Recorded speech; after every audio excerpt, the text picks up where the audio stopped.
In this video, I'm going to show you how to freeze selected row in Excel. So what you have to do is first have some data inside Excel. So let's say I'm going to type in hey, and let's say I want to have it in the first two rows. Okay, there we go, and that's what I want to freeze.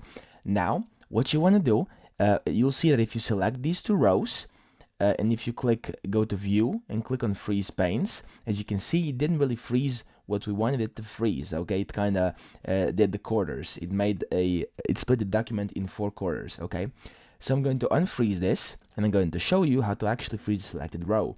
So what you want to do is simply select a cell or the entire row below what you would like to freeze. Okay, and then as you can see, I've now selected the row 3.